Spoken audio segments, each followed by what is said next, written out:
Tale of Jerusalem. Intensos rigidam in frontum ascendracanos passus erat lucen. A bristly boar.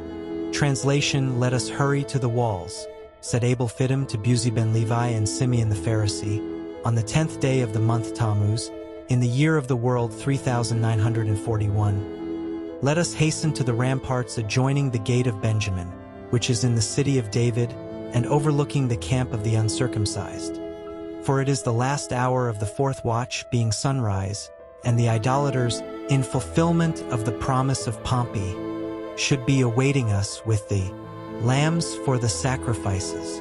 Simeon, Abel Fittim, and Buzi ben Levi were the Gizbarim or sub-collectors of the offering in the holy city of Jerusalem. Verily, replied the Pharisee, let us hasten, for this generosity in the heathen is unwanted, and fickle-mindedness has ever been an attribute of the worshippers of Baal. That they are fickle-minded and treacherous is as true as the Pentateuch, said Buzi ben Levi. But that is only towards the people of Adonai.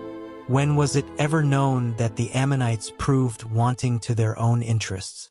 Methinks it is no great stretch of generosity to allow us lambs for the altar of the Lord, receiving in lieu thereof 30 silver shekels per head. Thou forgettest, however, Ben Levi, replied Abel Fittim, that the Roman Pompey, who is now impiously besieging the city of the Most High, has no assurity that we apply not the lambs thus purchased for the altar to the sustenance of the body, rather than of the spirit.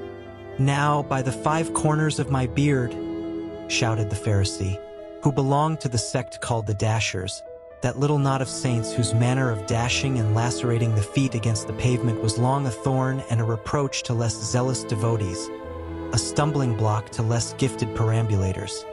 By the 5 corners of that beard which, as a priest, I am forbidden to shave, have we lived to see the day when a blaspheming and idolatrous upstart of Rome shall accuse us of appropriating to the appetites of the flesh the most holy and consecrated elements?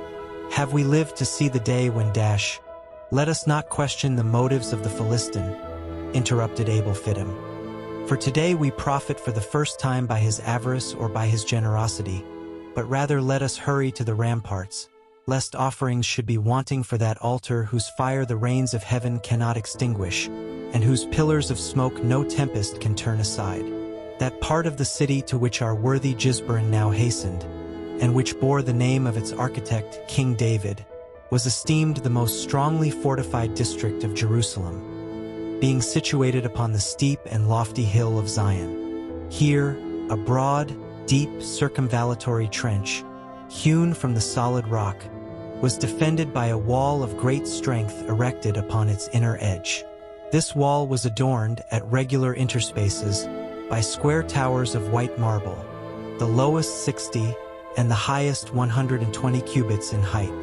But, in the vicinity of the gate of Benjamin, the wall arose by no means from the margin of the fosse. On the contrary, between the level of the ditch and the basement of the rampart, sprang up a perpendicular cliff of 250 cubits, forming part of the precipitous Mount Moriah, so that when Simeon and his associates arrived on the summit of the tower called Adonibezek, the loftiest of all the turrets around about Jerusalem, and the usual place of conference with the besieging army, they looked down upon the camp of the enemy from an eminence excelling by many feet that of the pyramid of Cheops, and, by several, that of the temple of Belus. Verily, sighed the Pharisee, as he peered dizzily over the precipice, the uncircumcised are as the sands by the seashore, as the locusts in the wilderness.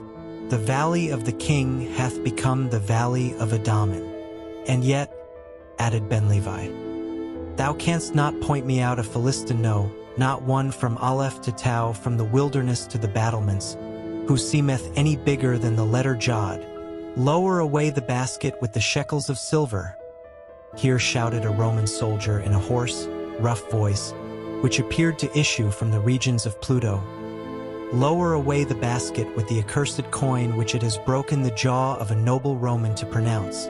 Is it thus you evince your gratitude to our master Pompeius, who, in his condescension, has thought fit to listen to your idolatrous importunities?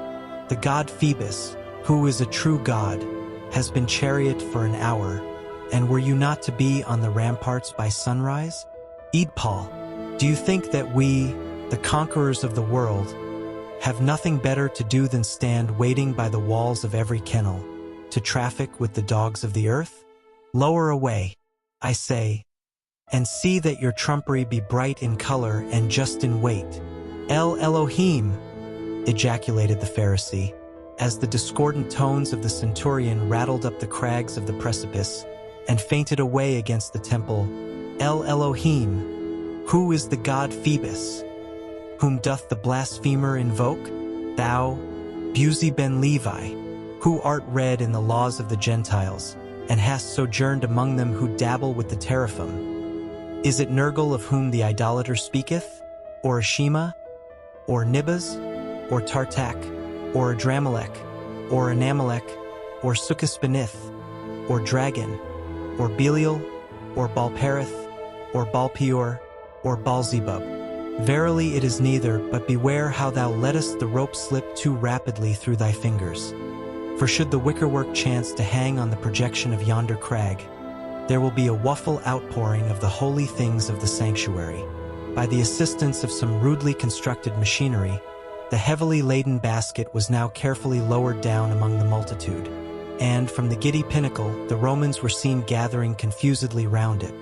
But owing to the vast height and the prevalence of a fog, no distinct view of their operations could be obtained. Half an hour had already elapsed. "We shall be too late," sighed the Pharisee, as at the expiration of this period, he looked over into the abyss. "We shall be too late. We shall be turned out of office by the Cathalim." "No more," responded Abel Fittim. "No more shall we feast upon the fat of the land. No longer shall our beards be odorous with frankincense, our loins girded up with fine linen from the temple." "Raka," swore Ben Levi. "Raka, do they mean to defraud us of the purchase money? Or, holy Moses, are they weighing the shekels of the tabernacle?" "They have given the signal at last," cried the Pharisee.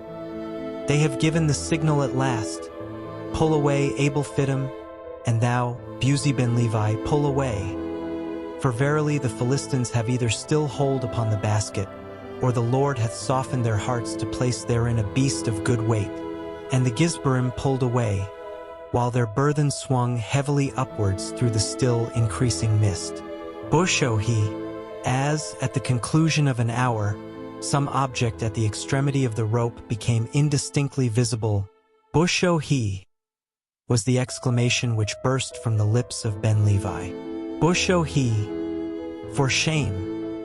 It is a ram from the thickets of Engedi, and as rugged as the valley of Jehoshaphat." "It is a firstling of the flock," said Abel Fittim. "I know him by the bleeding of his lips and the innocent folding of his limbs. His eyes are more beautiful than the jewels of the pectoral, and his flesh is like the honey of Hebron." "It is a fatted calf from the pastures of Bashan," said the Pharisee. "The heathen have dealt wonderfully with us. Let us raise up our voices in a psalm. Let us give thanks on the shawm and on the psaltery, on the harp and on the huggab, on the cithern and on the sackbut." It was not until the basket had arrived within a few feet of the Jizbarium that a low grunt betrayed to their perception a hog of no common size. "Now El Emenu," slowly, and with upturned eyes ejaculated the trio, as, letting go their hold, the emancipated porker tumbled headlong among the Philistines. "El Emenu, God be with us. It is the unutterable flesh."